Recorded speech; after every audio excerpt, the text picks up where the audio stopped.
चलो let's start. तो आज हमारा जो टॉपिक है these are Lakadong turmeric receive GI tag, उसके बाद ग्लोबल पोजीशनिंग सिस्टम जीपीएस जो होता है उसके बारे में डिस्कस करेंगे आज हम लोग।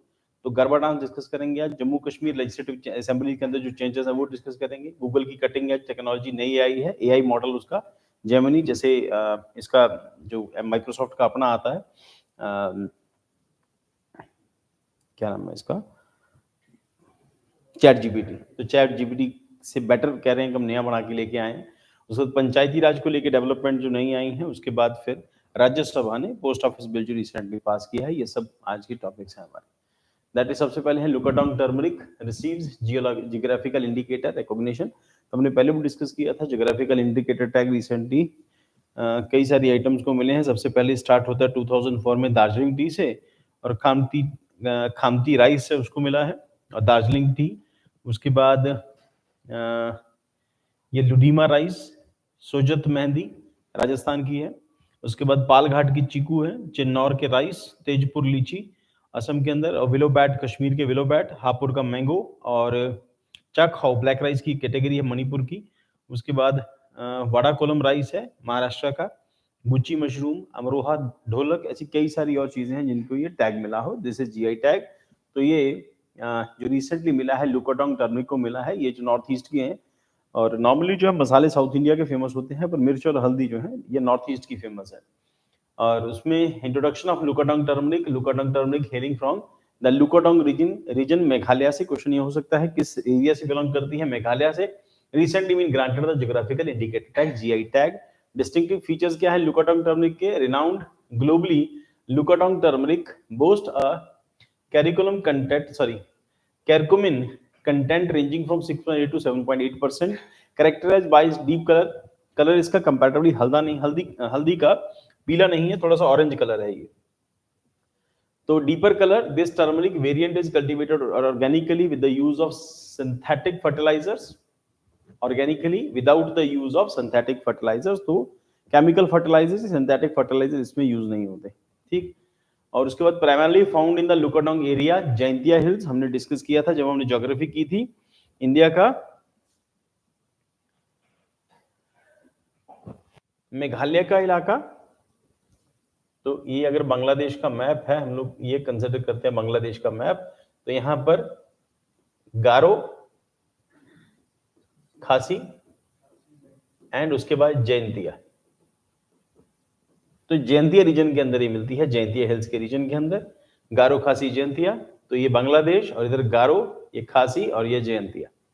तो गारो, खासी, जैंतिया रीजन के अंदर मिलने वाली, ये जैंतिया रीजन के अंदर मिलने वाली खास किस्म की हल्दी है, which is known as Lakadong. तो it has its distinct feature, it is distinguished by the elevated curcumin level. Comparatively इसके अंदर कैरकुमिन लेवल ज्यादा है, और बाकी हल्दी के कंपैरेटिवली 6.8 to 7.5% इसके अंदर होगा।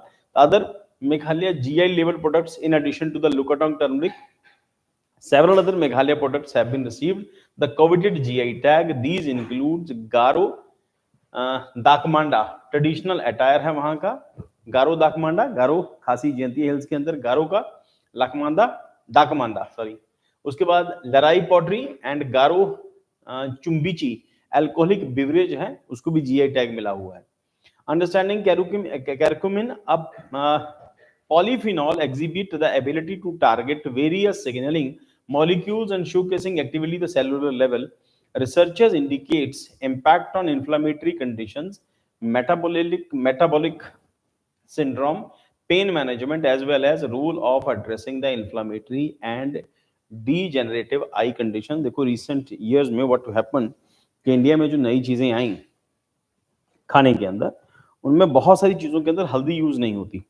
अब क्योंकि हल्दी यूज नहीं होती, इस करके जो उसी वजह से जो इन्फ्लामेशन की जो प्रॉब्लम्स हैं, या फिर वो जो एसिडिटी की प्रॉब्लम्स हैं, प्लस उसके साथ कई सारी और प्रॉब्लम जिनमें हल्दी यूज नहीं हो रही, तो नए खाने की वजह से, उन चीजों की खाने की वजह से दिक्कतें आ रही हैं। तो देन द पॉइंट इज हल्दी इंडिया के ट्रेडिशनल फूड का एक पार्ट है, और अभी भी बहुत सारी जगहों पर इवन सोल्जर्स को भी जो दूध मिलता है उसमें हल्दी डाल के देते हैं, खासतौर के ऊपर ट्रेनिंग पीरियड के अंदर।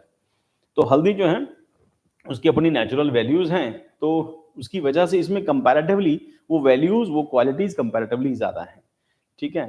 तो कैरकुमिन, तो जो इसकी जो बेनिफिट्स हैं these are metabolic syndrome, pain management में काम आता है, as well as the role of addressing inflammatory and degenerative eye conditions, तो आंखों के लिए भी अच्छी है। तो furthermore, curcumin has demonstrated benefits from kidney health. The majority of these advantages stem from potent antioxidant and anti-inflammatory properties. और recent years में what happened कि बच्चों को हम लोगों ने अपने ट्रेडिशनल फूड की जगह के ऊपर वो जो कॉम्प्लान और बॉर्नवीटा देना शुरू किया, उसकी वजह से ग्रोथ उसमें कुछ नहीं है, बट यह है कि टेस्ट के लिए बच्चे उसको यूज कर रहे हैं। तो अभी रिसेंट डेज में इस तरह की रिसर्च के बाद, और इसकी क्योंकि वैल्यू ज़्यादा है, इम्पॉर्टेंस ज़्यादा है, और ये अभी ऑनलाइन भी बहुत सारे जो प्लेटफॉर्म्स हैं इसको बेचा जा रहा है। अब जेन्युइन है या नहीं ये तो नहीं पता है, बट ये मिलती है। और ऑनलाइन जाके सर्च करोगे अमेजोन के ऊपर तो यू विल फाइंड दिस। देखो द पॉइंट इज, हर एक बहुत सारी जगहों के अंदर जैसे हमने डिस्कस किया कि खामती राइस, दार्जिलिंग टी, ग्लूडीमा राइस, सोजत मेहंदी, चीकू पालघड़ के चीकू हैं, और अमरोहा का ढोलक, विलो बैट, तेजपुर की लीची, इन सब की अपनी अपनी एक खासियत है, अपनी अपनी एक आइडेंटिटी है, तो जिसकी वजह से ये फेमस है। सिर्फ उस एरिया में नहीं, इंडिया के बाकी पार्ट्स में भी ये फेमस है। तो अभी ये जो हल्दी है इसकी एक अपनी इंपॉर्टेंस है, that is crucial information about geographical tag. GI tag क्या होता है? GI tag serves as a symbol of product with a specific geographical origin, possessing distinct qualities and reputation linked to that origin. तो उस area की खासियत है और उसके अंदर कुछ खास फीचर्स हैं, डिस्टिंक्ट फीचर्स हैं जो और किसी में नहीं मिलते, सिर्फ उसी में मिलते हैं। ठीक, देन उसके बाद typically applied to agriculture products, food items, alcoholic beverages, handicraft and industrial products. तो हैंडीक्राफ्ट में हम लोगों ने ढोलक भी डिस्कस किया, अभी अमरोहा का ढोलक है शायद, अमरोहा ढोलक की है, हाँ अमरोहा ढोलक है, और कश्मीर का विलो बैट है। अभी विलो जो लकड़ी है वो धीरे धीरे करके खत्म होती जा रही है, तो उसको भी लेके है कि आने वाले टाइम के अंदर विलो बैट नहीं मिलेंगे, हो सकता है, क्योंकि लकड़ी धीरे धीरे खत्म हो गई वो। तो typically applied to agriculture product, food item वगैरह। उसके बाद geographical indicator of goods, registration and protection act of 1999 in India aims to facilitate the registration and enhance protection of geographical indicator related to the various goods. GI tag is initially valid for a period of 10 years, after which it can be renewed. हमने पहले भी discuss किया हुआ है, थोड़े दिन पहले हमने और GI टैग वाली कोई चीज की थी, और आज न्यूज आई है किसी एरिया की स्पेसिफिक जामुन है, उसको भी GI टैग मिला है आज ही। और ये GI टैग जिनको मिला है, what is GI tag? Is a geographical indicator of item which is specified to particular place. तो आपके जो नोट्स मिले हैं आपको, जो ऐप के अंदर जो नोट आपको डिलीवर किए थे, इसके अलावा recently what we are trying to do कि हम लोग अपने जितने नोट्स हैं उन सबको वेबसाइट पर भी डाल रहे हैं डेली अपडेट्स की फॉर्म में। हो सकता है कभी आप कहीं मिस कर जाओ तो वेबसाइट पर जरूर मिल जाएंगे, www.vishistacademy.com के ऊपर।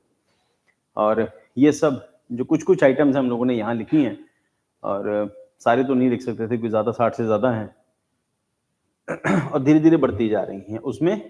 तो क्या है GI टैग? कैसे?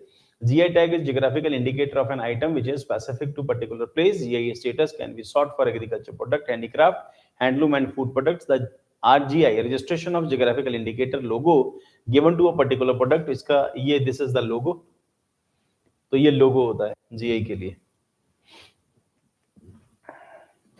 तो ये G बना है, ये I है, GI। तो particular place, GI status sought for agriculture product, registration indicator logo given to a particular product can only be used for registered and authorized users only. कुछ ही लोग यूज कर सकते हैं जिनके पास अथॉरिटी है उसको यूज करने की। When marketed a GI tagged product must carry a logo showing its place of origin. Civil and criminal proceeding can be initiated against those using the logo unauthorized manner. गलत तरीके से use करेंगे तो action होगा।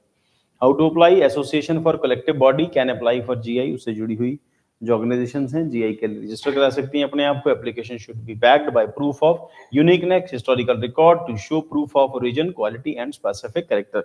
उसी में शायद वो जो चाकू है, रामपुर का चाकू, शायद वो भी GI टैग जिसको मिला हुआ है। उसी तरह की और लकड़ी की कुछ कारीगरी है, उसको भी है, लद्दाख की एक लकड़ी की कारीगरी है, उसको भी मिला है, और लकड़ी के काम के ऊपर कई जगह मिला है, तो हैंडीक्राफ्ट्स के लिए है basically.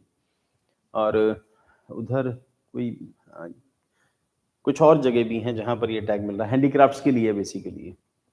After rounds of verification, presentation and meetings, if the registry of satisfied, the application goes to the GI registry journal.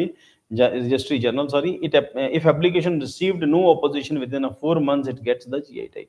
4 महीने तक उसको लेके कोई ऑपोजिशन नहीं होता, तो उस पैसिफिक एरिया में मिलने वाले खास प्रोडक्ट को वो जीआई टैग मिल सकता है। जैसे बनारस के यहाँ बनारस का पान है, उसको भी मिला हुआ है जीआई टैग।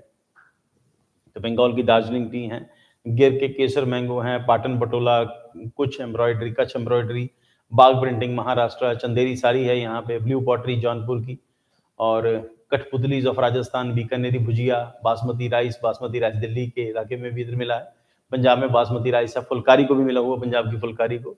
चंबा रुमाल हमने डिस्कस भी किया था, शाम की स्टूडेंट्स वालों को, जिन लोगों ने आर्ट एंड कल्चर किया उसको याद होगा, हम लोगों ने चंबा रुमाल किया था। और कांगड़ा पेंटिंग्स हम लोग आर्ट एंड कल्चर में इसको डिस्कस कर चुके हैं।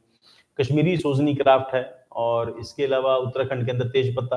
तो बहुत सारी जगह ऐसी हैं, प्लस कुछ कुछ यहाँ पर भी हैं, उसके अलग अलग से हम लोग लिस्ट दे देंगे जब हम लोग इस सेक्शन पर पहुंचेंगे। तो बाकी यहाँ पर काफी सारी चीजें मेंशन्ड है, और इसमें गोवा की फैनी भी है, मिलने वाली काजुओं से मिलने वाली खास किस्म की एक शराब है जो काजुओं के छिलके से बनती है, और वैली वाइन, नासिक की वैली वाइन, शोलापुर की चद्दर। तो बहुत सारी चीजें हैं जिनकी अपनी एक डिस्टिंक्ट आइडेंटिटी है, तो जिनको ये जीआई टैग मिलेगा। तो उसमें ऑल ओवर महाराष्ट्र के पास 26 हैं, उड़ीसा के पास 23 ऐसे प्रोडक्ट हैं जिनको जीआई टैग मिला है। चलो, जीपीएस सिस्टम।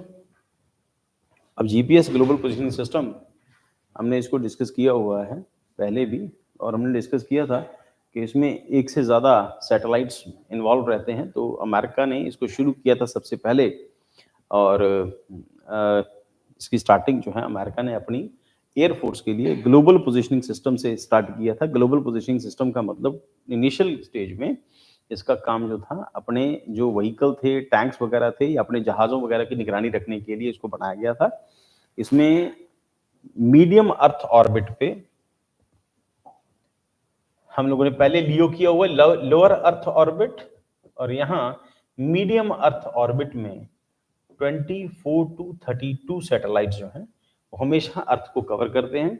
इसका मतलब किसी भी इंडिविजुअल को हमेशा 4 सैटेलाइट्स हमेशा किसी भी इंडिविजुअल को कवर करते हैं एक स्पेसिफिक प्लेस के ऊपर, और उसमें उसकी पोजीशन, उसका लॉन्गिट्यूड, लैटिट्यूड, उसकी डिस्टेंस कितना है, ये सब कुछ 4 सैटेलाइट्स एक बार में कवर करते हैं।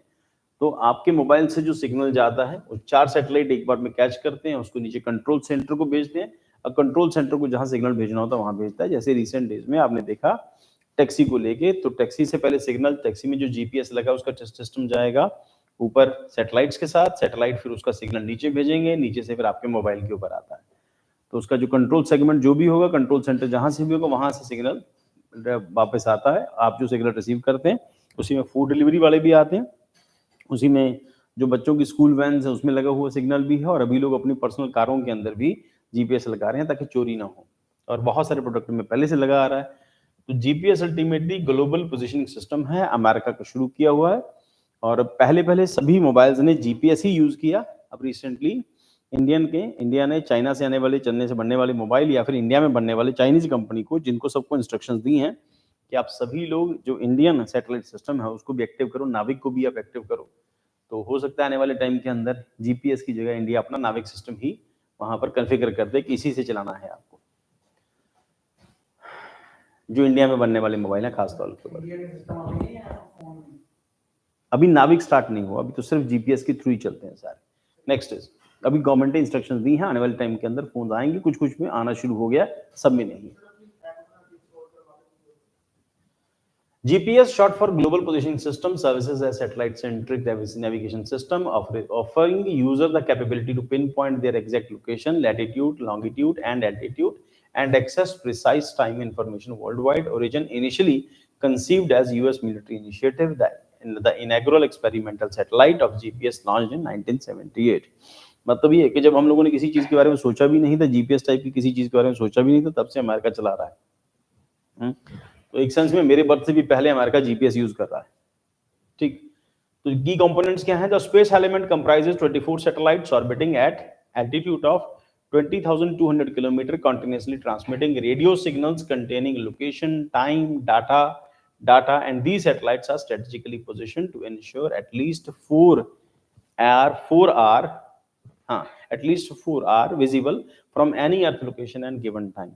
तो हमेशा हम लोग 4 सैटेलाइट्स की रेंज में हमेशा रहते हैं, और हमने डिस्कस किया था कि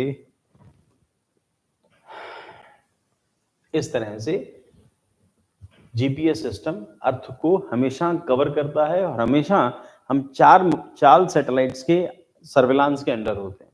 इसका मतलब कभी ना कभी कोई ना कोई जीपीएस हमारे मोबाइल के सिग्नल को पकड़ रहा है। जीपीएस की बात करें, कम्युनिकेशन नहीं। तो उसके अलावा हमने सैटेलाइट डिस्कस किए थे, आप लोगों को याद होगा हम लोगों ने रिमोट सेंसिंग सैटेलाइट डिस्कस किए थे। उसका काम दूसरा है, इसका काम दूसरा है, दोनों के फंक्शन डिफरेंट है। रिमोट सेंसिंग में दूसरा काम है, उसका काम फोटो वगैरह खींचना और उसके बारे में इंफॉर्मेशन आगे कमांड सेंटर तक पहुंचाना है।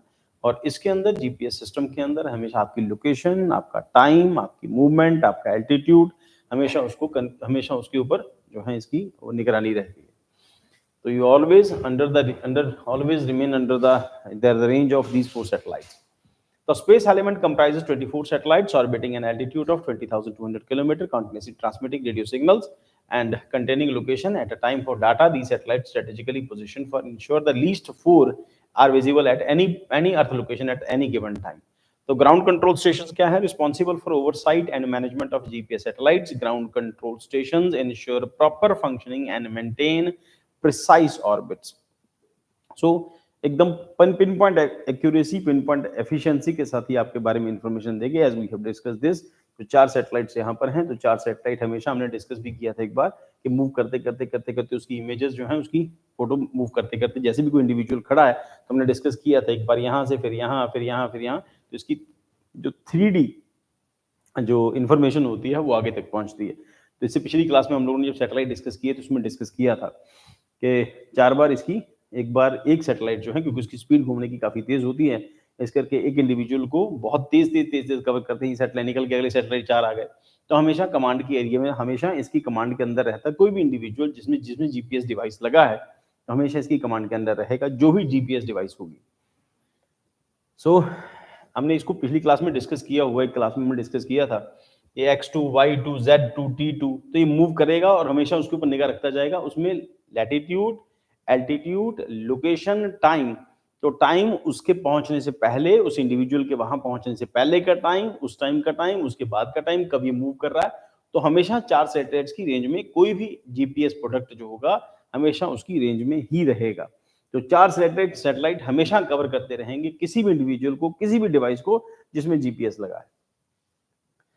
सो उसके बाद responsible for oversight and management of GPS satellite, ground control stations ensure proper functioning and maintain precise orbit.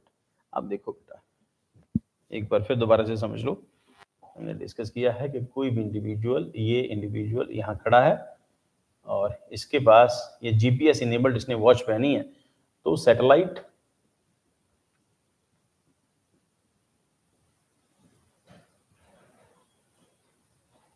सबका फंक्शन क्योंकि अलग अलग है, शेप तो सबकी ऑलमोस्ट एक जैसी होती है. तो एक सैटेलाइट जो पोजीशन X1 पे खड़ा था अभी X2 पे पहुंच गया, अभी X3 पे पहुंच गया. तो इसका मतलब इसने यहां से सिग्नल रिसीव किया, यहां से सिग्नल रिसीव किया, क्योंकि इनकी मूवमेंट स्पीड बहुत तेज होती है. तो इस करके ये अर्थ के कई बार एक दिन में कई चक्कर लगा लेते हैं, क्योंकि मीडियम अर्थ ऑर्बिट के ऊपर है इस करके. तो प्लस जब ये कोई भी इंडिविजुअल जब 4 सैटेलाइट की रेंज में होगा तो हमेशा पिन पॉइंट एक्यूरेसी होगी, और एक्यूरेसी भी ज्यादा होगी कंपैरेटिवली, और डाटा भी परफेक्ट होगा और ऑथेंटिक होगा.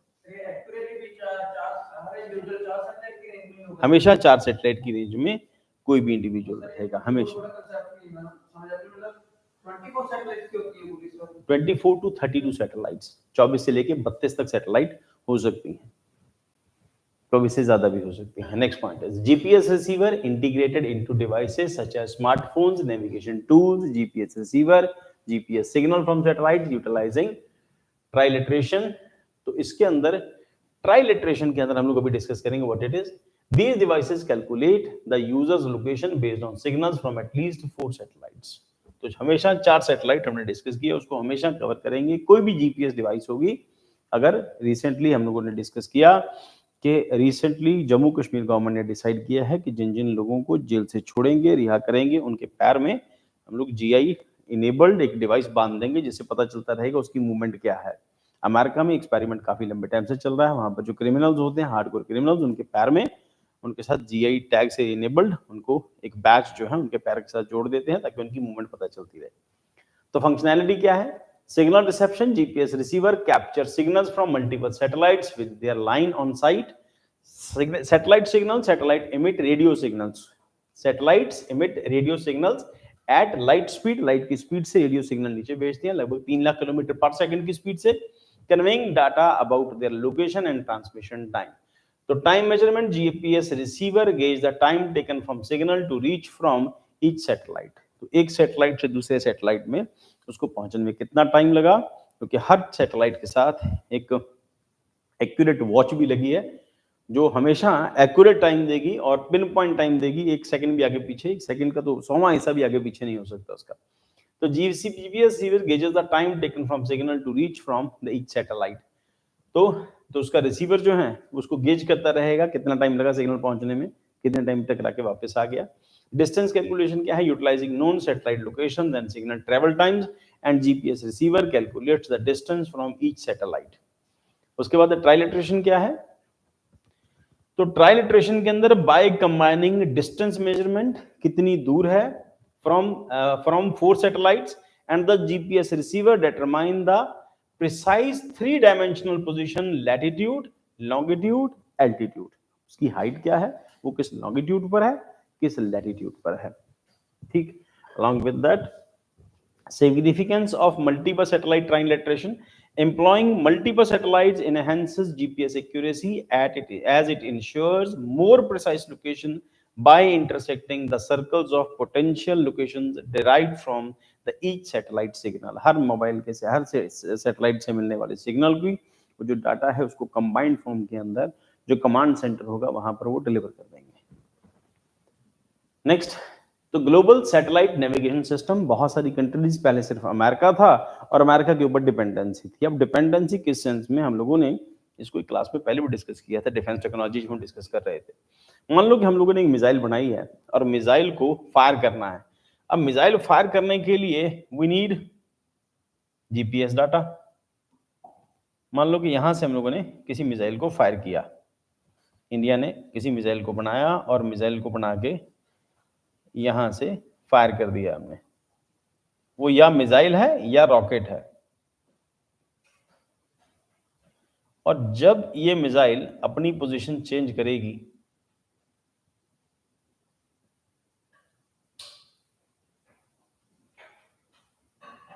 जब वो स्पेस में पहुंचेगी तो ऑब्वियसली उसको जाने के लिए, स्पेस में उसको मूव करने के लिए इट नीड एक्यूरेट लोकेशन, कि उसकी लोकेशन कहां पर है। जैसे किसी मिसाइल को अर्थ से फायर किया जाता है तो मिसाइल नीड लोकेशन, कि उसको जाना कहां पे है।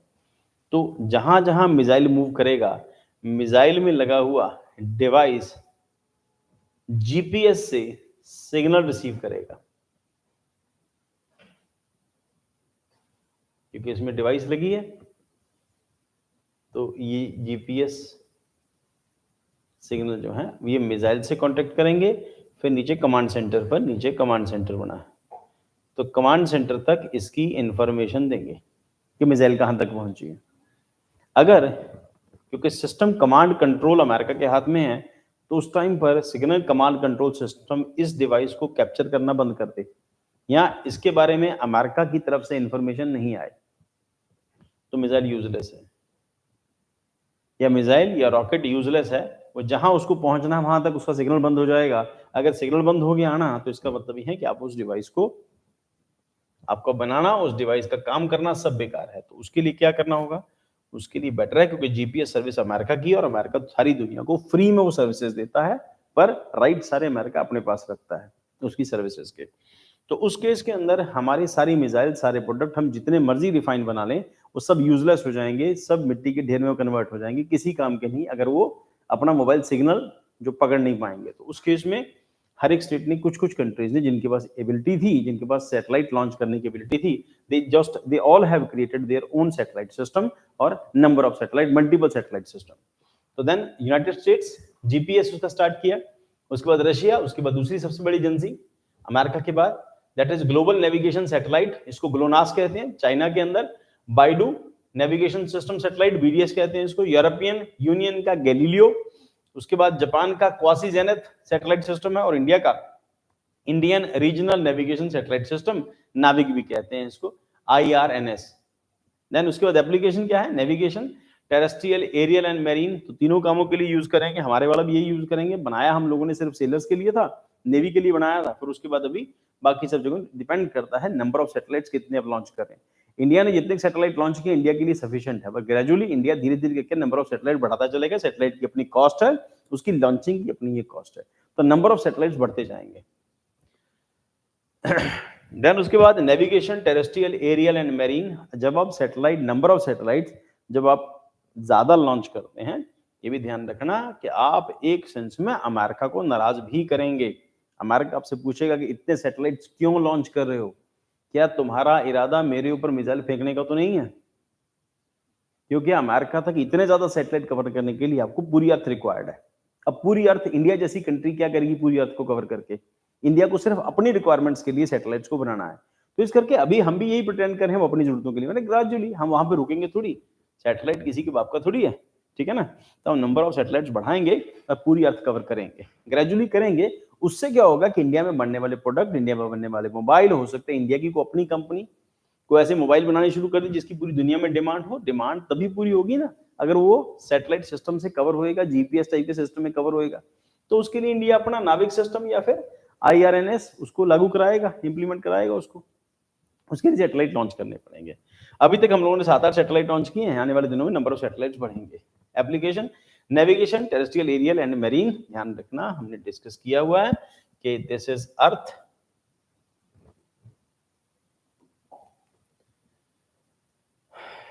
और अगर ये अर्थ है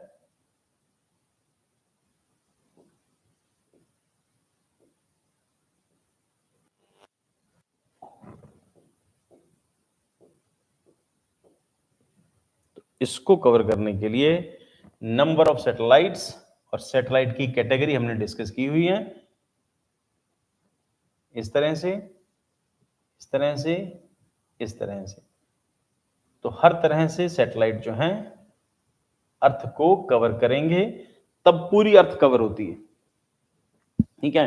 तो इन सब का इंक्लिनेशन डिफरेंट डिफरेंट रखना पड़ेगा, और इन सब के यूजेजेस, सबकी इंपॉर्टेंस सबकी डिफरेंट होगी, ठीक? और कहीं पर आपको पोलर सैटेलाइट छोड़ने पड़ेंगे, कहीं पर आपको मीडियम अर्थ का लिए टिल्टेड सैटेलाइट, सन सिंक्रोनस सैटेलाइट छोड़ने पड़ेंगे, और कहीं कहीं पर आपको जो कम्युनिकेशन सैटेलाइट्स होते हैं आपको उनके ऊपर सेट करना पड़ेगा। तो इसका मतलब है कि मल्टीपल नंबर ऑफ सैटेलाइट्स आपको छोड़ने पड़ेंगे, तब आप पूरा अर्थ कवर कर लोगे। अभी हमारी रिक्वायरमेंट उतनी है नहीं, तो जितनी है उतना हम काम कर रहे हैं। ग्रेजुअली सैटेलाइट, तो नंबर ऑफ सैटेलाइट बढ़ेगा, और वो सभी कंपनीज की जिससे इससे पहले कि दुनिया की बाकी कंट्रीज भी अपने सैटेलाइट लॉन्च कर दें या करना शुरू कर दें, तो जिन कंट्रीज के पास एबिलिटी है सैटेलाइट लॉन्च करने की, उनकी कोशिश होगी मैक्सिमम नंबर ऑफ सैटेलाइट्स जो अपने लॉन्च कर दें। चलो नेक्स्ट इज एप्लीकेशन के अंदर डिजास्टर मैनेजमेंट में भी इसका रोल है। मैपिंग, सर्वे, उसके बाद ज्योग्राफिकल मेजरमेंट्स हैं, जियोडेटिक मेजरमेंट, उसके बाद प्रिसीशन एग्रीकल्चर, मटीरियोलॉजी में, सिस्मोग्राफी में, मिलिट्री ऑपरेशंस में, और उसके बाद सिविलियन यूजर्स के अंदर भी इसके रोल हैं, जैसे कारों के अंदर जीपीएस, गाड़ियों में, उसके अलावा जितने फूड डिलीवरी टाइप की या टैक्सी टाइप की सर्विसेज हैं उन सब में जीपीएस इनेबल्ड है। देन उसके बाद ये इमेज दी हुई है, ये सैटेलाइट को हर एंगल से कवर करती है अर्थ को। और तो बाइडू अमेरिका का जीपीएस, इंडिया का आईआरएनएस गगन, उसके बाद ग्लोनास रशिया का, गैलीलियो यूरोपियन यूनियन का। तो ये सैटेलाइट सिस्टम अभी अभी काम कर रहे हैं। तो जीपीएस ही है सबका, और ऑब्वियसली चाइना और रशिया नंबर ऑफ सैटेलाइट्स बढ़ाते रहते हैं, और इंडिया को भी वही करना है आने वाले टाइम के अंदर। Next point, Garba dance acknowledges as intangible cultural heritage by UNESCO, ICH. Introduction of Garba dance recognition. Recently, Garba dance of Gujarat has been granted as prestigious position on the representative list of intangible cultural heritage ICH of humanity by UNESCO ने दिया है। तो this is UNESCO का tag जो इनको ICH जो इनको देता है, ठीक है? गरबा डांस नॉर्मली नवरात्र में सेलिब्रेट होता है। की feature of Garba dance, ritualistic and devotional Garba dance is a ceremonial and devotional dance deeply rooted with the cultural fabric of Gujarat, performed across the states. Associated with Navratri festival, the vibrant dance form is an integral part of 9-day Navratri festival dedicated to the worship of feminine energy और शक्ति। तो female से related है, तो normally female ही dance करती हैं, expression of feminine energy, Garba serves as cultural, performative, and visual expression of feminine energy, embodying the essence of the festival. Diverse celebration. The dance is celebrated in various settings, including home, temple, courtyard, public place, in village, urban squares, street, and large open grounds. This broad inclusivity transformed the Garba into community-wide event. तब क्या है कि धीरे धीरे जब किसी culture के अंदर देखिए कि इनकी ड्रेसेस कितनी कलरफुल वाइब्रेंट ड्रेसेस हैं, तो जहां पर नेचुरल ब्यूटी कम होती है, हमने डिस्कस किया, वहां पे कपड़ों के कलर जो हैं बड़े चटक होते हैं, जैसे राजस्थान में भी है, इधर गुजरात में भी है।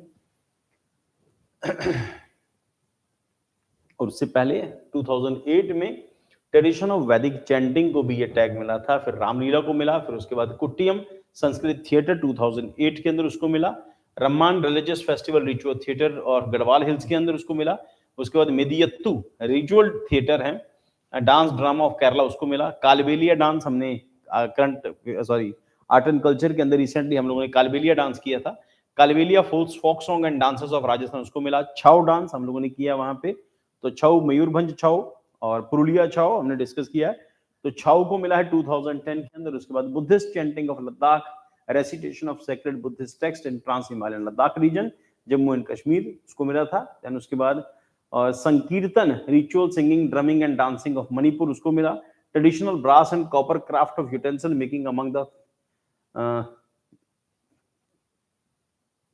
जंडियाला गुरु से, अच्छा ठठियार कहते हैं इनको, जंडियाला गुरु उनको मिला था, ये पास में पड़ता है, जलंधर के पास पड़ता है जंडियाला गुरु शायद। उसके बाद योगा को 2016 के अंदर मिला, फिर नवरोज फेस्टिवल है, नवरोज फेस्टिवल पारसियों का है, उनको मिला 2016 में, कुंभ मिला 2017 और गरबा डांस 2023, ठीक, इन सबको मिला है। और beyond its religious significance, Garba plays crucial role in promoting social equality by transcending social, economic, gender and sectarian boundaries. It remains inclusive and participatory, fostering strong community bonds. Garba dance is the 15th cultural element from India to be included in the prestigious UNESCO list, highlighted the rich cultural diversity and traditions of the country. So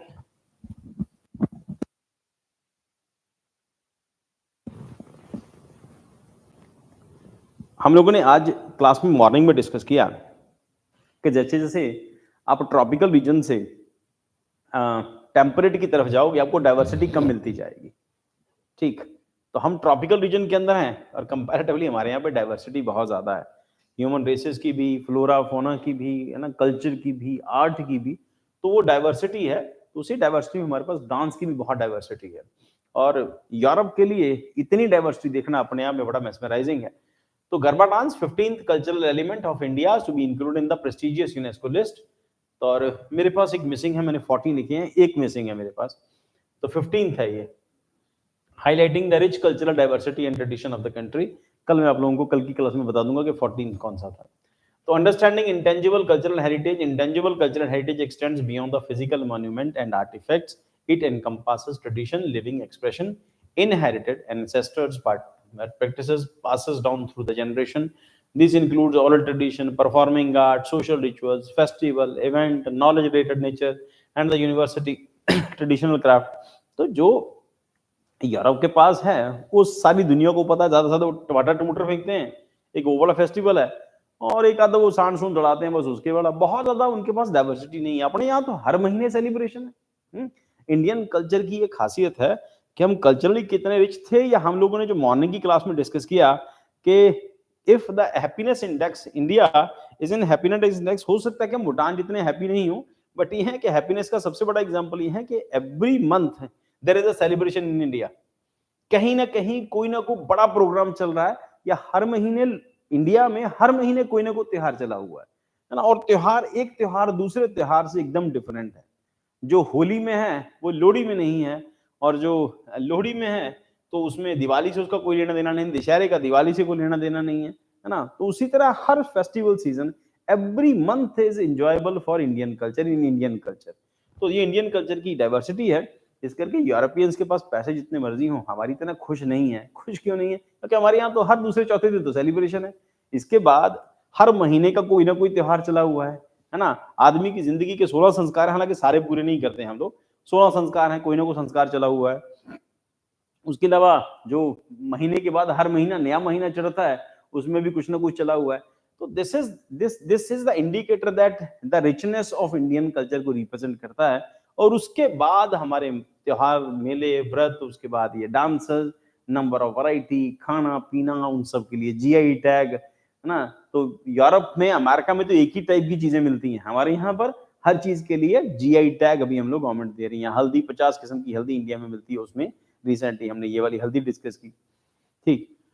so this is the point, Indian diversity, है ना, जो waste को India की तरफ attract करती है। Flora और fauna की डाइवर्सिटी, है ना, हमारे यहाँ पे शेर भी है, चीता भी है, बाघ भी। चीते पहले थे, खत्म हो गए, फिर चीते ले आए दोबारा से। चीता भी है, बाघ भी है, तेंदुआ भी, हाथी, घोड़ा, भैंस, सांड। वो डिस्कस किया कि 10 किस्म के तो गधे हैं इंडिया में। ठीक है, तो अगर गधे ढूंढने जाए तो 10 किस्म की तो, मतलब जो लिटरली जो गधा होता है ना, लिटरल गधा है, उसकी कम से कम 10 वैरायटीज मिलती हैं। तो उसके बाद बकरियों की तो पता नहीं कितनी सारी हैं ना, डियर की कितनी सारी वैरायटीज हैं, गौर, डियर, ये कई सारी वैरायटीज हैं।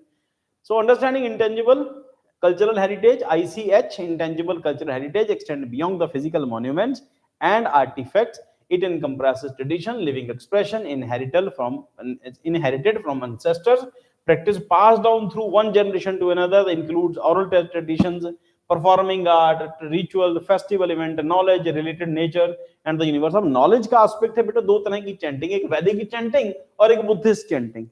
It means हमारे यहाँ पे मंत्र बोलने का भी एक खास तरीका है, जिसको ये टैग मिला हुआ है, जिसकी अपनी एक डिस्टिंक्ट आइडेंटिटी है। तो वैदिक चैंटिंग, जो कुछ ब्राह्मण इकट्ठे होकर जैसे मंत्र बोले जाते हैं, उसके पीछे भी एक साइंटिफिक रीजन है वो क्यों ऐसे बोले जाते हैं, ठीक है। हम लोगों ने, आप लोगों को याद होगा, हम लोगों ने इसको किया था चैंटिंग में, ओम की चैंटिंग की अपनी की इंपॉर्टेंस है। उसी तरह बुद्धिस्ट चैंटिंग है। तो यू कैन इमेजिन कि इतनी इतनी छोटी चीजों में भी हम लोगों की एक यूनिक आइडेंटिटी, यूनिक डाइवर्सिटी है इंडिया के अंदर। तो उसके बाद देन इंटेंजिबल कल्चर, उसके बाद in essence the acknowledgement of Garba dance is as intangible cultural heritage recognizes its significance in the preserving and promoting cultural diversity, fostering community bonds and safeguarding the intangible aspect of our shared heritage. अब ये वाली news बड़ी interesting है। Jammu and Kashmir legislation changes the breaking it down. क्या है ये? Recently, Lok Sabha approved crucial bills, the Jammu and Kashmir Recognition Amendment Bill 2023 and Jammu Kashmir Reservation Amendment Bill 2023. These bills aim to reshape the political landscape and address alongside issues in the region. Background क्या है? After the revocation of Jammu and Kashmir special status in 2019, leading to formation of two union territories, the recent bill further amend existing legislation to improve the governance and representation. Earlier have 37 seats in Jammu and Kashmir, 37 seats in Jammu and 46 in Kashmir. These bills increase the total seats in Jammu and Kashmir Assembly 140. तो total सीटें Jammu and Kashmir के अंदर 114 होगी। Obviously Jammu की population ज्यादा है, तो कुछ सीटें जम्मू को ज्यादा मिलेगी। ध्यान रखना, अभी हम लोग जो पहले आप लोग जो मैप देखा करते थे, ये अभी गवर्नमेंट ऑफ इंडिया का ऑफिशियल मैप है, ध्यान रखना। उसमें इस रीजन को हम लोग लेह और लद्दाख गिनते थे, और ये सारा रीजन था जम्मू कश्मीर था। और इस रीजन के अंदर यहां पर ध्यान रखना बेटा, कारगिल आता है।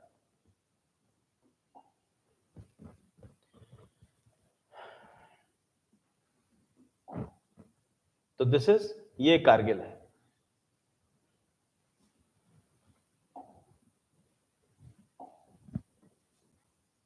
कारगिल, ये लेह और ये लद्दाख। तो इसमें से कुछ हिस्सा पाकिस्तान के पास है और एक हिस्सा चाइना के पास है। तो अभी हम लोग चाइना ऑक्यूपाइड कश्मीर या पाकिस्तान ऑक्यूपाइड कश्मीर उसको छोड़ देते हैं। हम लोग ये मानते हैं कि नॉर्मली हमारे मैप में जो दिखाया जाता है उसके अकॉर्डिंगली ये पोर्शन जो है इसको हम लोगों ने लद्दाख में कंसिडर किया हुआ है रिसेंट मैप में। It mean this is not Jammu and Kashmir, और एक सेंस में this is not the part of Kashmir. तो अगर ये कश्मीर नहीं है, इट मींस ये डिस्प्यूटेड भी नहीं है, ठीक है। The step of this government, ये पार्ट डिस्प्यूटेड भी नहीं है, क्योंकि ये कश्मीर है ही नहीं, ये तो लद्दाख है। कश्मीर तो यहां तक रह गया उनके अकॉर्डिंगली, ये जम्मू एंड कश्मीर यहां तक रह गया। और कश्मीर के कौन से? मुजफ्फराबाद, ये तो पाकिस्तान के अंदर आता है, और मीरपुर ये भी पाकिस्तान के पास है, ये वाला इलाका भी पाकिस्तान के पास है, गिलगित बाल्टिस्तान वाला इलाका। तो हमारे पास कौन सा है? कुपवाड़ा, बांदीपुर, बारामूला, पुंछ, रजौरी, जम्मू, सांबा, कठुआ, डोडा, उधमपुर, किश्तवाड़ और अनंतनाग, पुलवामा, श्रीनगर, गांदरबल, तो ये सब इलाके हमारे पास ही रह गए इधर। इट मीन्स ये जो इलाका है अब ये लद्दाख का पार्ट है, लेह और लद्दाख का, ये मोटे तौर पर लद्दाख का पार्ट है जो इस टाइम पर पाकिस्तान ऑक्यूपाइड कश्मीर का पार्ट है, और ये भी पार्ट जो चाइना ने अपने पास कैप्चर करके रखा है ये भी लद्दाख ही है, ये लेह और लद्दाख स्टेट का पार्ट है, तो ये यूनियन टेरिटरी का पार्ट है। तो इसका मतलब इसको मैप को देखने से आप जल्दी समझ सकते हैं कि लद्दाख के रीजन को स्टेट का स्टेटस अभी नहीं मिलने वाला, ये यूनियन टेरिटरी रहेगा, क्योंकि यूनियन टेरिटरीज में यूनियन की चलती है, और जब तक ये इसको मिलाएंगे, मोदी गवर्नमेंट की जो स्टेटमेंट है हम इसको कैप्चर करेंगे, इसको लेके रहेंगे, इट मींस उनके लिए मजबूरी भी है, और मैप उसी सोच समझ के बनाया गया है। अब इस बिल की इंपॉर्टेंस समझो जरा। Formation of 2 union territories, recent bill further amend existing legislation to improve the governance, उसके बाद टोटल सीटें होंगी 114। अब now the point is Jammu and Kashmir Recognizing Amendment Bill 2023 seek to increase the total seats in Jammu and Kashmir Assembly to 114, include the reservation of 9 seat. This is the very important point. 9 seats किसको reserve की हैं?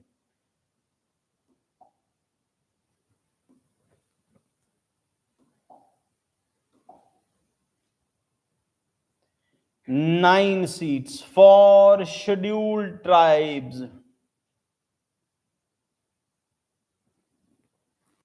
Aligning with the Delimitation Commission recommendation, 9 seat scheduled tribes में, ठीक।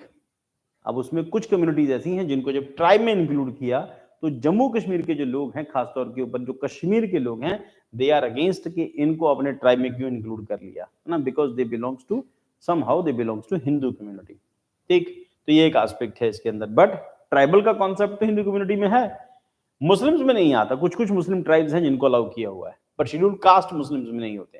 Aligning with the Delimitation Commission recommendation, empower the Lieutenant Governor of the Lieutenant Governor to nominate 3 members representing Kashmiri migrant community. Kashmiri migrant community कौन? कश्मीरी पंडित, ठीक, कश्मीरी पंडित, या फिर जो पाकिस्तान में गिलगित बाल्टिस्तान में चले गए वो जो माइग्रेंट हैं, migrant community and individuals from PoK seeking to refuge in India. अगर पाकिस्तान ऑक्यूपाइड कश्मीर का कोई आदमी इंडिया आना चाहता है तो ऐसे लोगों के लिए 3 सीटें जो हैं वो जम्मू कश्मीर के लेफ्टिनेंट गवर्नर के पास रिजर्व हैं, वो चाहे तो दे सकते हैं। देन उसके बाद Jammu Kashmir reservation amendment bill after J&K reservation act 2004 replacing weak and under privilege classes social caste with other backward classes. अब यहां पर सोशल कास्ट यानी कि एससीज एंड बीसीज उनको इंक्लूड के ध्यान रखना, बीसीज में मुस्लिम्स बीसी हो सकते हैं, मुस्लिम्स एससी नहीं हो सकते। After the alter the J&K reservation act 2004 replacing weak and under privilege classes social caste with other backward classes. अब उन लोगों को जिनको पहले स्टेटस मिला वो 2004 के अकॉर्डिंगली उनको बैकवर्ड क्लासेस की कैटेगरी में रखा है। Aims to enhance reservation is appointment and administration of professional institution for scheduled caste, scheduled tribe and other socially and educationally backward groups. Opposition concerns during the parliamentary debate, the opposition voiced concerns about government control over Delhi, reservation for specific communities and exclusion of certain groups. Criticism includes the emphasis on Pandits and Pahadiya community.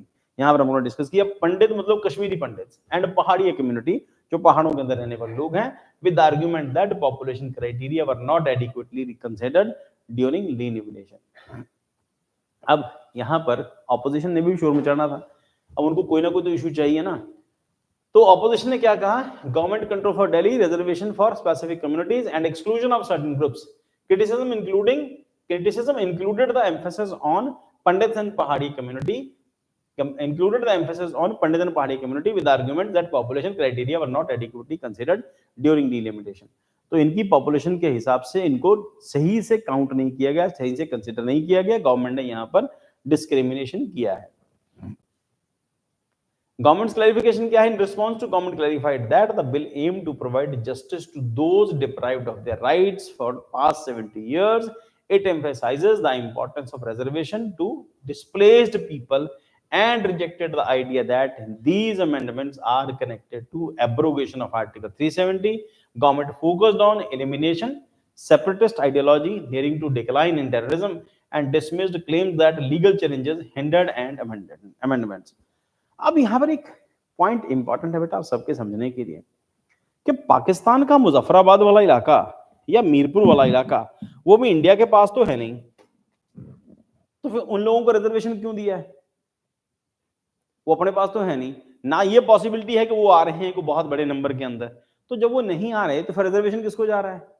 जिन्होंने कश्मीर छोड़ के जो बाहर चले गए थे, it means Kashmiri पंडित। 3 सीटें reserve हो गई, ठीक है। तो जब कश्मीरी पंडित वहां पर आएंगे, नहीं आएंगे या नहीं आएंगे, बस सीटें रिजर्व है उनके लिए 3, ठीक। तो इसका मतलब अपना नंबर गवर्नमेंट ने एक सेंस में बढ़ा दिया। वो जब आएंगे तो बिल में फिर अमेंडमेंट कर देंगे, ठीक है ना। वो आएंगे तो फिर अमेंडमेंट हो जाएगा। फिलहाल तो देखने से लग रहा है कि कश्मीरी पंडित को एडवांटेज देने के लिए उन्होंने बिल बनाया, तो एक सेंस में कश्मीरी पंडित तो देयर इज पॉसिबिलिटी कि वो प्रो मोदी भी तो हो सकते हैं ना, ये प्रो बीजेपी हो सकते हैं, हो सकता है ना भी हो, पर सीटें उन लोगों के लिए 3 रिजर्व कर दी है सरकार ने, और ये काम जो है गवर्नर साहब करेंगे। गवर्नर साहब जब ये काम करेंगे तो सोच समझ के करेंगे ना। सरकार किसकी बनानी है? क्योंकि गवर्नर तो सेंट्रल गवर्नमेंट अपॉइंट करती है, ठीक। तो conclusion, the approved bill represent a significant shift in the political and legislative landscape for Jammu and Kashmir with a focus on inclusivity, representation and justice for the marginalised community, जो पिछड़े हुए हैं, जिनको ignore किया गया पिछले कई सालों से, और उसी के अंदर जम्मू कश्मीर के अंदर काम करने वाले जो एससीज हैं, शेड्यूल कास्ट, जो जम्मू कश्मीर के नेटिव्स नहीं हैं, they were migrated from UP, Bihar, Haryana, specifically Haryana, UP, they migrated to that area. कौन? जो सीवेज साफ करते हैं, नालियां साफ करने वाले, और उन लोगों के लिए कोई राइट नहीं थे जम्मू एंड कश्मीर के अंदर, ठीक है। तो उनको रिजर्वेशन देने के प्रोसेस से ये बिल स्टार्ट होता है, 370 की एब्रोगेशन वाला बिल, कि उनको रिजर्वेशन देनी है ना। From they are living 30-40 years from they are living here in Jammu and Kashmir from last 30-40 years. तो जब वो रह रहे हैं, then they should be given reservation, they should be considered as human being in that specific area, they belong to schedule caste, but they are not getting their rights. To give their rights, their appropriate rights, the Article 370 was abrogated. Now, if the right, according to that, if the Article 370 is abrogated, their right should be provided to them.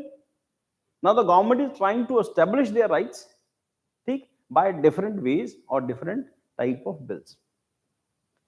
The approved bills represent a significant shift in the political legislative landscape, Jammu Kashmir, with a focus of inclusivity, representation, and justice for marginalized communities. यहाँ पर the point is that is marginalized community.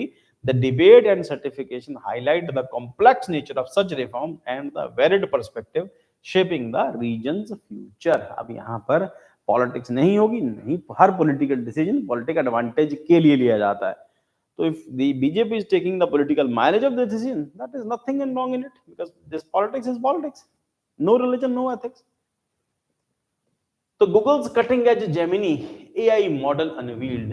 तो Google ने कल, सुंदर पिचई साहब ने ऐसी बहुत सारी फोटोज और भी रिलीज की हैं, उसमें जितनी मेरे हाथ लगी तो मैंने दिखा दी आपको, बाकी और भी हैं, कई सारी फोटोज और भी हैं इसके अंदर, ये सब कल उन्होंने सिखाई हैं। तो उसमें ना अब जीआई जेमिनी क्योंकि बहुत इफेक्टिवली काम नहीं कर रहा, तो उससे कई गुना बेटर कहते हैं कि जो चैट जीपीटी है उससे ज्यादा बेटर है, परफॉर्मेंस में भी उससे बेटर है, तो उसको और ज्यादा एडवांटेज देने के लिए they just introduce this one. Google cutting edge Gemini AI model है, अनवील किया है इसको, and the ground breaking move Google has introduced its latest and most potential AI model Gemini, marking a significant leap in the realm of artificial intelligence. multi-model capacity क्या है features के अंदर इसकी? Gemini stands out a multi-model general AI model demonstrating the ability to comprehend and operate with diverse formats simultaneously. These formats include text code, audio, image and video. तो AI की help से ये सब चीजें अब हो सकती हैं पॉसिबल, देयर इज पॉसिबिलिटी। अब टेक्नोलॉजी के इंट्रोडक्शन से, हाँ यस, टेक्नोलॉजी के पर्सपेक्टिव से अगर देखें तो अब टेक्नोलॉजी का इंट्रोडक्शन जब होगा तो मिसयूज भी होगा उसका, तो there is possibility use misuse, but ये है कि जब कोई चीज डेवलप होती है तो मिसयूज उसके धीरे धीरे समझ आए, जब मिसयूज होगा तो उसके लिए लॉ भी बना लेंगे, प्रोविजंस कर लेंगे। बट इनिशियली एआई से एडवांटेजेस लोगों को मिल रहा है, फायदा लोगों को मिल रहा है। These formats include text, code, audio, image, and video. Global accessibility available worldwide. Gemini can be accessed through BARD, B-A-R-D, various developer platforms, and newly launched Google Pixel 8 Pro devices. तो गूगल अपने product के ऊपर ही अपने जो बनाता है सामान, जो 8 प्रो जो मोबाइल बनाता है, उनके थ्रू पॉसिबल है। तो पहले तो उन्हीं के ऊपर आएगा। Code mastery, Gemini showcases its proneness towards understanding, explaining, and generating high-quality code in popular programming languages like Python, Java, C++, and Go. 3 variants हैं Gemini Ultra, the largest and most capable and model catering to highly complex tasks. Currently, it's exclusively available in the selected audience for early experimentation and feedback. Gemini Pro, Gemini Ultra, Gemini Pro मैं उसको dark करना भूल गया हूँ. Designed for scalability across the broad spectrum of tasks, this variant is accessible for regular user worldwide through BARD. तो उनका एक BARD का एक सॉफ्टवेयर आता है, उसके थ्रू आप एक्सेस कर सकते हैं. इसका मतलब जो अल्ट्रा है वो खास लोगों के लिए है, BARD जो है जनरल लोगों के लिए, Gemini Pro जो है वो जनरल लोगों के लिए कर दिया उन्होंने BARD के through. Gemini Nano tailored for one device operations. Gemini Nano is already integrated into Pixel 8 Pro devices.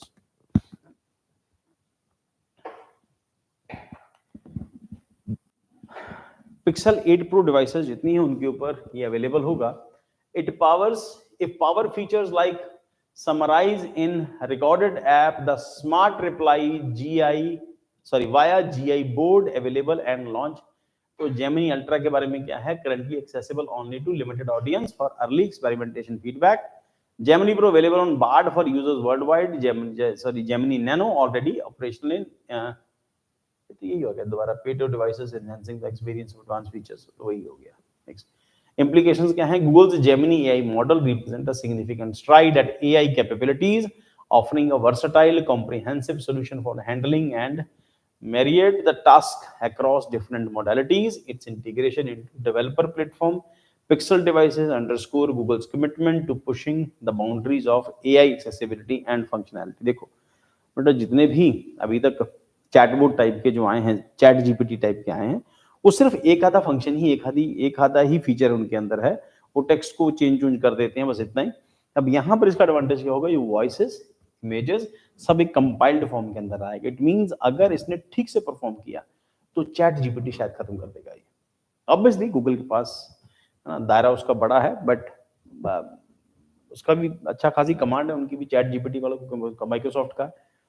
तो दोनों अपनी अपनी जगह है, अपनी अपनी जगह दोनों इंटेलिजेंट. हो सकता है वो भी कल को फीचर ऐड कर देंगे, चैट जीपीटी वाला भी उसमें कई फीचर ऐड करेंगे. बट देखने से तो लग रहा है कि शायद फिलहाल तो गूगल का इतना अच्छा नहीं है. गूगल का जो अपना जिन्होंने बनाया जो एआई सॉफ्टवेयर उतना अच्छा नहीं, उतना इफेक्टिव नहीं है. शायद इसी के चेंजेस वगैरह करके नई चीजों को ऐड कर रहे हैं. ठीक, तो गूगल का जेमिनी नया आने वाला फीचर है. Implications क्या है? AI model represents significant stride in AI capabilities, offer versatile and comprehensive solution for handling myriads of tasks. हो गया ये. उसके as Gemini unfold, it hold the potential to redefine how we interact with technology, enabling a seamless convergence and various data formats and facilitating complex tasks with unprecedented efficiency. देख लो बेटा, ध्यान रखना, आप सभी लोग ध्यान रखना. इंडिया में वर्ल्ड का चीपेस्ट जो इस टाइम पर मोबाइल डाटा अवेलेबल है, वर्ल्ड का चीपेस्ट. अगर डाटा चीप रेट के ऊपर अवेलेबल है, इसका मतलब एक्सेसिबिलिटी भी उसकी ज्यादा है, और जितनी एक्सेसिबिलिटी ज्यादा होगी गूगल को उतना प्रॉफिट ज्यादा होगा. इसके लिए Google is targeting Indian market. 140 crore की पॉपुलेशन है, कम से कम 100 करोड़ लोग मोबाइल यूज करते हैं, उसमें से 80-90 करोड़ लोग ऐसे हैं जो स्मार्टफोन यूज कर रहे हैं. जब स्मार्टफोन यूज होगा तो ऑब्वियसली उसके यूजेजेस भी उसी हिसाब से होंगे, उसके यूजेजेस, मिस यूजेजेस सब कुछ होगा. और फिलहाल तो हम यूजेजेस की बात करते हैं. तो यूजेजेस के अंदर जब आपके पास सॉफ्टवेयर अवेलेबल है तो कई सारी चीजें और इनोवेट हो जाएंगी, गूगल और रिसर्च करेगा और डेवलपमेंट करेगा. देन उसके बाद empowering panchayats, unveiling the Panchayat Development Index introduction. The Union Ministry of State of Panchayat Raj recently enlightened the Lok Sabha about the revolutionary Panchayat Development Index, a dynamic tool designed to enhance the holistic development of panchayats. Key aspect of Panchayat Development Index: comprehensive evaluation.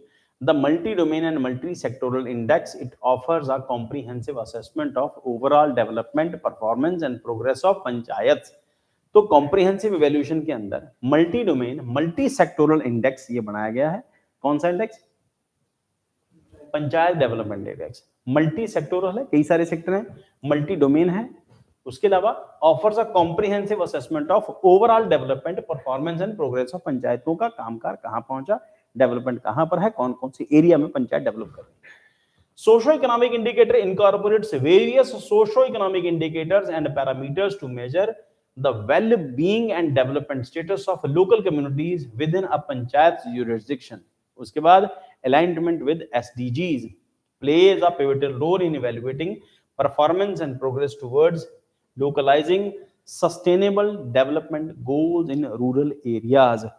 तो जब आप G28 कोप 28 कर रहे हैं, उसमें आप इसको भी मेंशन करोगे तो सामने वाला आपके मेंस के आंसर में इंप्रेस हो जाएगा कि लिख रहा है कोप 28, टॉपिक है एनवायरमेंट का, और इस एनवायरमेंट के टॉपिक में इंडिया की इंपॉर्टेंस को या इंडिया के पार्टिसिपेशन को शो करने के लिए the student panchayat development index भी मेंशन कर रहा है, और उसमें इंडियन गवर्नमेंट की सीरियसनेस को भी आप रिप्रेजेंट कर सकते हैं दैट मेंस के आंसर के अंदर। बेटा तो आपका आंसर इफेक्टिव हो जाएगा, आप दो चीजें मिक्स करके लिख रहे हैं। तो सस्टेनेबल डेवलपमेंट गोल के अंदर हम लोगों ने जो डिस्कस किया, गवर्नमेंट ऑफ इंडिया का इनिशिएटिव, आप बताओ गवर्नमेंट ऑफ इंडिया का इनिशिएटिव कौन सा है कोप 28 में जिसको मोदी ने इंट्रोड्यूस किया? हम लोग कर चुके हैं इसको। आंसर दो बेटा फटाफट आप सभी लोग जो ऑनलाइन कर रहे हैं। इंडिया का इनिशिएटिव कौन सा है कोप 28 में जिसको नरेंद्र मोदी ने शुरू किया है? ये नरेंद्र मोदी ने आइडिया दिया है। जो लास्ट क्लास में किया हम लोगों ने इसको,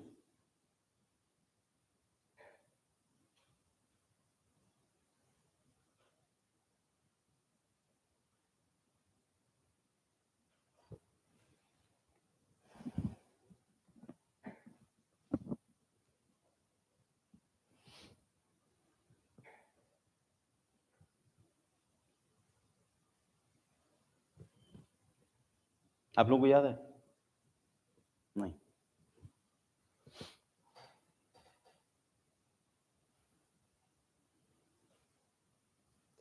देखते हैं ये लोग क्या कहते हैं, ऑनलाइन वाले क्या आंसर करेंगे, याद आता है कि नहीं इनको। इंडिया का इनिशिएटिव जो नरेंद्र मोदी ने स्टार्ट किया कोप 28 में,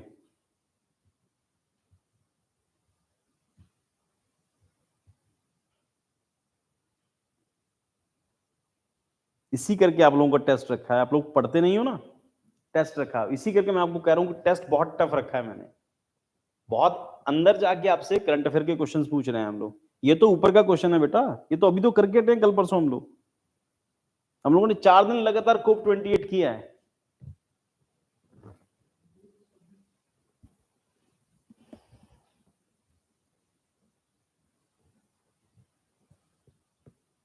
चलो अभी नहीं बताऊंगा आप लोगों को भी, क्योंकि बताऊंगा तो फिर आप खोलोगे नहीं। अब जाओ और उसको खोलो नोट्स को अपने को, जो प्रीवियस क्लासेस के हैं। इंडिया का इनिशिएटिव कौन सा है? 2 दिन पहले हम लोगों ने जो लास्ट क्लास की है,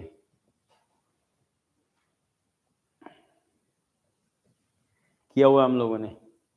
government of India, Narendra Modi, India का इनिशिएटिव है वो। अब बता दूंगा तो फिर आप खोलोगे थोड़ी नोट्स जाके। अब जाके खोल नोट्स खोलो अपने और चेक करो, नहीं तो नोट्स खोल के चेक आंसर कर दो बेवकूफो। चलो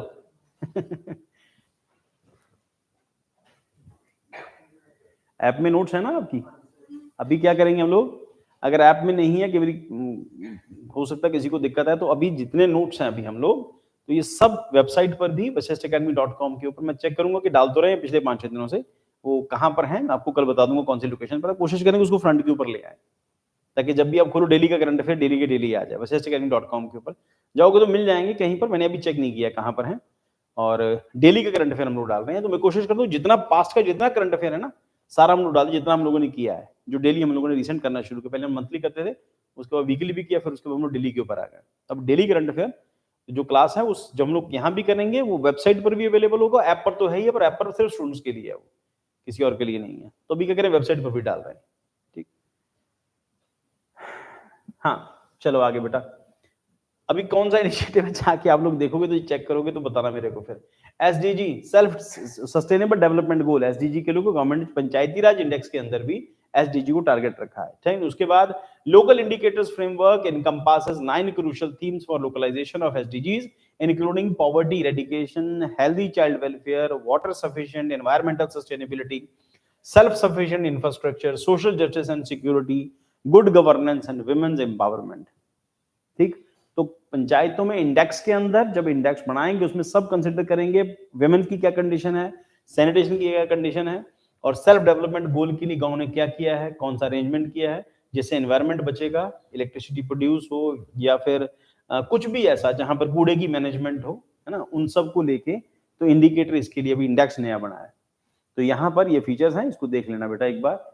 तो poverty free village, healthy village, child friendly village, water sufficient village, clean and green village, village with self sufficient infrastructure, socially secured village, village with good governance, women friendly villages। तो ये targets हैं panchayat development index के अंदर। ठीक है, इसके अलावा धीरे धीरे करके ऐड करते जाएंगे। अब उस इंडेक्स के अंदर पंचायतों को उसी हिसाब से, उस स्टेट के हिसाब से पंचायतों को हो सकता है अवार्ड वगैरह देने का भी सरकार काम शुरू करे, जिसकी परफॉर्मेंस सबसे बेस्ट हो। तो देयर पंचायतें भी रोल मॉडल हो सकती हैं अगर पंचायतों का उनको स्टेट लेवल के ऊपर खुद से करें, सेंट्रल गवर्नमेंट अपने हिसाब से एफर्ट्स करें, तो गांव के अंदर लोगों के लाइफस्टाइल कंपैरेटिवली इंप्रूव हो सकता है। अब रिस्पॉन्सिबिलिटी पंचायतों की, और उसके लिए पंचायत डेवलपमेंट इंडेक्स किस स्टेट की, कौन सी पंचायत, किस स्टेट की पंचायतों ने कहां तक तरक्की की है। यस, अल्टीमेटली वही गांधीयन आइडिया ही है। जब भी हम लोग ये डिस्कस करेंगे तो गांधीयन आइडिया को उसके साथ जोड़ के करेंगे हम लोग, ये गांधीयन आइडिया है।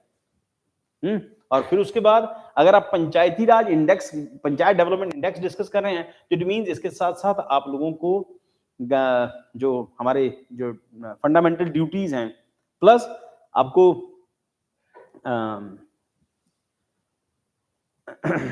फंडामेंटल ड्यूटीज के साथ साथ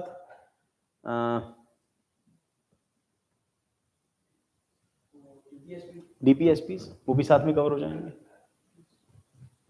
है ना। स्पेसिफिकली डीपीएसपी मान लो जहां पे महात्मा गांधी की जितनी आइडियोलॉजी में पंचायती राज वाला भी आ गया, प्लस उसके साथ पंचायती राज वाला जो एक्ट है, पंचायती राज वाला जो प्रोविजन है इंडियन कॉन्स्टिट्यूशन के अंदर 73rd अमेंडमेंट, 74th अमेंडमेंट वाले वो जो प्रोविजन है वो भी आपको डिस्कस करना पड़ेगा। तो इट मीन जब आप पंचायती राज से रिलेटेड को क्वेश्चन कर रहे हैं तो पंचायती राज से रिलेटेड क्वेश्चन करते थे मेंस के आंसर्स के अंदर। ठीक, तो प्री में तो खैर इसके क्वेश्चंस उतने ज्यादा नहीं है, बट हो सकता है कि इसके फैक्चुअल क्वेश्चन प्री के अंदर बना लें, बट मेंस के पॉइंट ऑफ व्यू से देखो कि आप पंचायती राज क्वेश्चन को, जो पंचायती राज को हैंडल कर रहे हैं, तो उसमें आप डीपीएसपी मेंशन करें, ये मेंशन करें, उसके साथ आप पंचायती राज डेवलपमेंट इंडेक्स मेंशन कर रहे हैं। तो सस्टेनेबल डेवलपमेंट या फिर ग्रोथ, जो ग्रास रूट लेवल के ऊपर जो डेवलपमेंट है, इट कम्स थ्रू ना गवर्नमेंट की सीरियसनेस और पंचायत डेवलपमेंट इंडेक्स के थ्रू। चलो देन उसके बाद क्या क्या आ रहा है इसके अंदर बेटा देखते हैं। तो grading scale categorizes panchayat into 4 grades based on their scores. Grade D score under 40%, grade C 40 to 60, grade B के अंदर 60 to 75, कैटेगरी ए के अंदर score between 75 to 90, category A plus score above 90%। इसका मतलब है कि गांव परफेक्ट गांव होंगे जहां पर जिन पंचायतों को 90 प्लस का स्कोर मिलेगा। ठीक, significance of panchayat development index, insightful analytics provides valuable insights into the areas requiring attention and improvement within the rural areas under panchayat jurisdiction. Disparity identification helps identifying disparities and shortcomings, aiding to formulating targeted policies and interventions. Along with that, quality of life enhancement contributes to enhancing the overall well-being and quality of life for rural communities, for fostering focuses development efforts. कितने efforts किए, कितनी लोगों के lifestyle में improvement आई, साफ सफाई कितनी improve हुई, उसके साथ साथ जो सस्टेनेबल डेवलपमेंट के अंदर क्या क्या टारगेट्स अचीव हुए, क्या क्या होने चाहिए थे। अगर ऐसा कुछ होता है देन इंडिया की इमेज वर्ल्ड में बेटर होगी। अगर इंडिया की इमेज वर्ल्ड में बेटर होगी तो इंडिया में एफडीआई ज्यादा आएगा। अगर गांव की इमेज वर्ल्ड में बेटर जाएगी, इसका मतलब टूरिज्म भी बढ़ेगा। अगर टूरिज्म बढ़ेगा तो जितने जीआई टैग वाले हैं उनको लेके भी लोगों में अवेयरनेस आएगी और क्यूरियोसिटी जगेगी, then they will come to India to buy all these things. तो जीआई टैग से रिलेटेड किया तो इसका मतलब ओवरऑल इंडिया की वेल्थ डेवलप होगी। अगर ये सब कुछ होगा तो इसका मतलब शेयर मार्केट में भी इन्वेस्टमेंट आएगी। And recently we have seen कि share market reach on its climax, अपने पीक पर है, ठीक है। और अभी ग्रोथ स्टार्ट हुई है, अभी तो होगा, अभी तो और आने वाले टाइम के अंदर और ग्रोथ होगी। डेवलपमेंट पॉइंट यही है कि जब आप ग्रो करते हैं तो उसका कोई एक पैरामीटर नहीं होता, उसमें हर चीज इंक्लूड होती है। उसमें इंडिया की डाइवर्सिटी, ग्लोबल डाइवर्सिटी, उसमें इंडिया की जो फ्लोरा और फौना की डाइवर्सिटी, इंडिया के फेस्टिवल्स की डाइवर्सिटी और इंडिया को मिलने वाले जीआई टैग की जो इंपॉर्टेंस है ना, वो इंपॉर्टेंस धीरे धीरे इंडिया की इंपॉर्टेंस को बढ़ाएगी। इंडिया की इमेज बेटर होगी, इंडिया की वेल्थ कंपैरेटिवली बढ़ेगी और जीडीपी बढ़ेगी, इन्वेस्टमेंट आएंगे, अपॉर्चुनिटीज बढ़ेंगी इंडिया के अंदर। 140 करोड़ की पॉपुलेशन को पालने के लिए you have to do all these things, तभी लोगों का लाइफ स्टाइल इंप्रूव होगा। अगर लोगों की इकोनॉमी इंप्रूव होगी तो कोई भी सेंट्रल गवर्नमेंट चाहे किसी भी पार्टी की हो, बार बार रिपीट होगी, ठीक है ना। अल्टीमेटली जो मैकियावेली ने कहा था कि इंसान बाय नेचर जो है ग्रीडी होता है, लालची है। अगर उसकी इनकम बढ़ती है तो वो बार बार वो उसी काम को रिपीट करता है, कमाई बढ़नी चाहिए, ठीक। ये रिसेंटली इंट्रोड्यूस किया गवर्नमेंट ऑफ इंडिया ने, रिसेंट न्यूज है, रिसेंट, अभी काम चल रहा है ना इसके ऊपर बेटा। हाँ।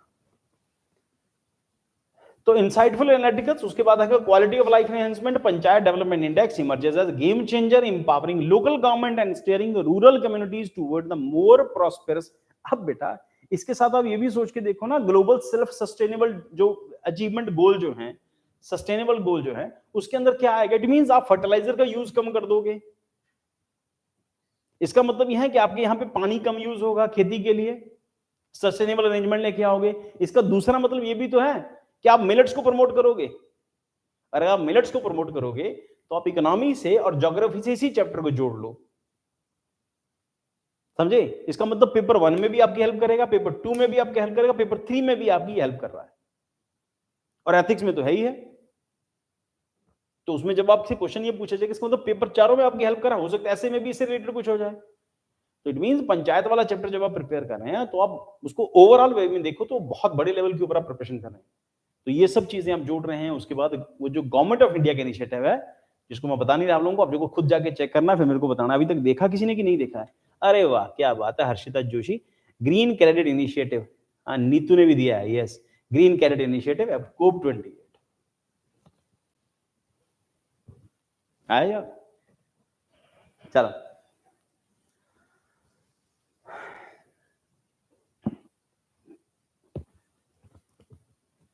अब उसमें इंडिया की आंसरेबिलिटी, इंडिया की जवाबदेही बढ़ती है, और उसमें यह पता चलता है कि वर्ल्ड लेवल के ऊपर इंडिया कितना सीरियस है,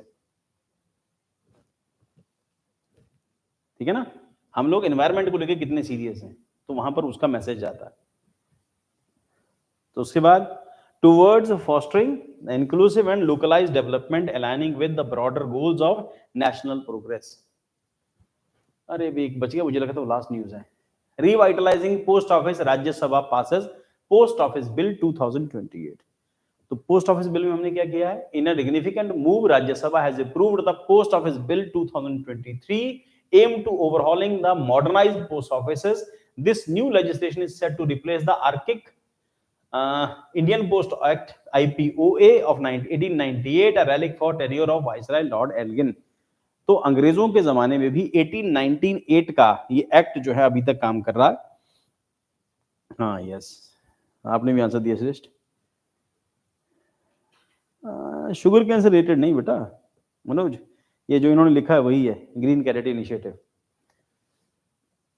अभी जो अंग्रेजों ने 1898 का जो एक्ट था, जो प्रोविजन था, उसमें चेंजेस करके गवर्नमेंट ऑफ इंडिया, क्योंकि पोस्ट ऑफिस का रोल जो चिट्ठियां बांटने वाला नहीं रह गया, वो काम खत्म हो गया। इसका मतलब ये है कि हमारे पास स्टाफ तो है, ऑफिसेज हैं, पोस्ट ऑफिसेज तो हैं, स्टाफ भी है, तो उसको डाइवर्सिफाई करो ना, उसको और काम दो।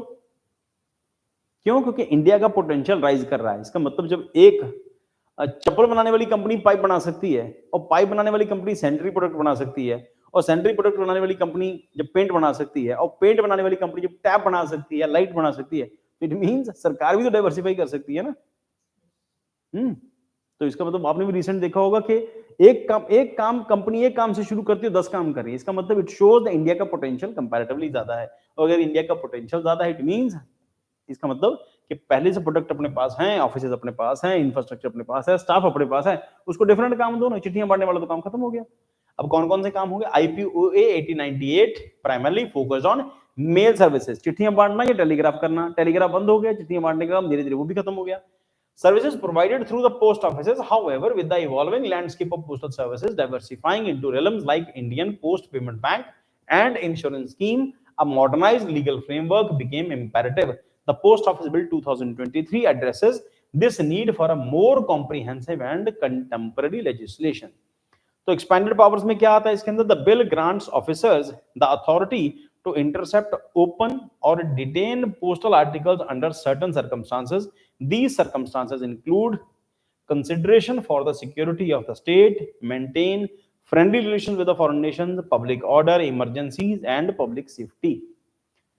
Liability exemption: the post office is exempted from incurring any liability concerning its services except a prescribed through rules. The provision aims to streamline accountability measures. Leadership appointment: the bill introduces the appointment of the Director General of Postal Services and head in India post, streamlining the leadership structure. Ultimately सरकार जो post office को है उसको भी corporate की तरह convert करना चाहती है, जिसमें एक हेड होगा जिसकी आंसरेबिलिटी होगी सरकार को, जवाबदेही होगी। ध्यान रखना बेटा, जो चीज आप सबके लिए बड़ी इंपॉर्टेंट है वो ये कि post offices are managed by the government itself. अब बैंक में जो पैसा जमा कराते हो वो बैंक के पास जाता है, पर जो पोस्ट ऑफिस में जो पैसा जमा कराते हो वो गवर्नमेंट ऑफ इंडिया के पास जाता है। समझे इसका मतलब? तो उससे गवर्नमेंट की इनकम बढ़ेगी, तो पैसा सीधा सीधा उसकी आने वाली इनकम भी सरकार को जाती थी। तो इसके लिए सरकार कई बार पोस्ट ऑफिस के अंदर थोड़ा सा रेट ऑफ इंटरेस्ट ज्यादा देती है। ठीक, अब सरकार उसको डाइवर्सिफाई कर रही है, इसके लिए सरकार एक बंदा अपॉइंट करेगी जो हेड होगा, जिसके अंडर सारा सिस्टम काम करेगा और उसी से फिर उसकी जवाबदेही होगी और उसी को डाइवर्सिफाई करेंगे, उसके अंदर नंबर ऑफ जॉब्स ऐड करेंगे। तो की concept raised while the bill promises modernization and efficiency, concerns have been raised regarding the potential violation of the right to privacy. अब यहां पर एक पॉइंट इंपॉर्टेंट है बेटा, right to privacy. The bill lacks specific procedural safeguard for the postal airline inception, raising questions and about the protection of individuals privacy right. तो यहां पर सरकार को राइट मिला है कि जहां पर कोई इंडिविजुअल आपको सस्पिशियस कुछ मिले तो आप उसको खोल के चेक कर सकते हैं। कुछ सस्पिशियस मिलता है तो लोगों ने एक रास्ता पकड़ लिया कि चिट्ठियों के थ्रू, इसके थ्रू पोस्टल को कौन चेक करेगा, ठीक है, सरकारी मामले को कौन चेक करेगा, तो उसके इसके आने वाले जो भी सामान है सरकार उसको चेक कर सकती है, पोस्टल डिपार्टमेंट उसको खोल सकता है, चेक कर सकता है और अरेस्ट भी करा सकता है, या फिर सरकार को रिपोर्ट, जो भी उसके साथ जुड़े हुए प्रोविजंस होंगे। तो bill promises modernization efficiency concerns have been raised regarding the potential violation of the right to privacy. The lack specific procedural safeguard for postal article interception, raising questions about the protection of individuals' privacy rights. Additionally, the exemption from liability while streamlining the process has sparked the concerns about potential promises of consumer interest. The bill will require careful consideration and potential amendments to address these concerns and strike the balance between security and privacy. The Post Office Bill 2023 signifies a crucial step towards adapting postal services to the demands of the modern era as it undergoes further security and potential refinement. Its impact on governance, privacy and consumer interest while closing. तो expanded power के अंदर वही security of the state, maintaining friendly relations. अब यहाँ पर बेटा ये point है, ये हम लोगों ने मिस कर दिया था, मैं ठीक से आपको एक्सप्लेन नहीं कर पाया। The bill grant officers the authority to intercept, open or detain postal articles under certain circumstances. ठीक है, आप जो पोस्ट के थ्रू भेजते हैं उसको चेक कर सकते हैं, उसको खोल सकते हैं, उसको डिटेन कर सकते हैं।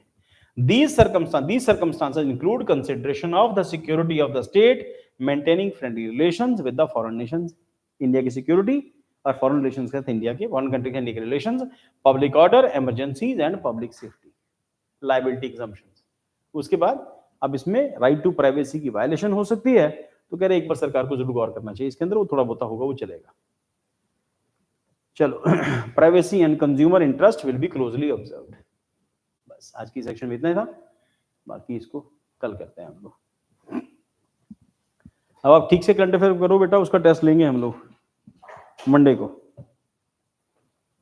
हाँ, मंडे को। कल टेस्ट नहीं कर रहे हैं हम लोग क्योंकि कल कुछ और सेक्शन है, कल उसकी लास्ट क्लास करनी है हम लोगों को। इन उसकी क्या नहीं, केस स्टडीज में, एथिक्स के सेक्शन में कल लास्ट क्लास होगी। कल केस स्टडीज वगैरह कल करेंगे हम लोग। हाँ हाँ हाँ, केस स्टडीज में एक ही क्लास में हो जाना सारा वो। एक जरूरत पड़ेगी तो एक आधी और कर लेंगे, कोशिश करेंगे कल लंबी क्लास कर ले 4-5 घंटे की, तो कोशिश करें ज़्यादातर चीज़ें हम डिस्कस कर लें। कल करंट अफेयर तो होना ही होना है, करंट अफेयर तो होना ही होना है। ठीक है बेटा, कल मिलते हैं और कल कंटिन्यू करते हैं इसको फिर।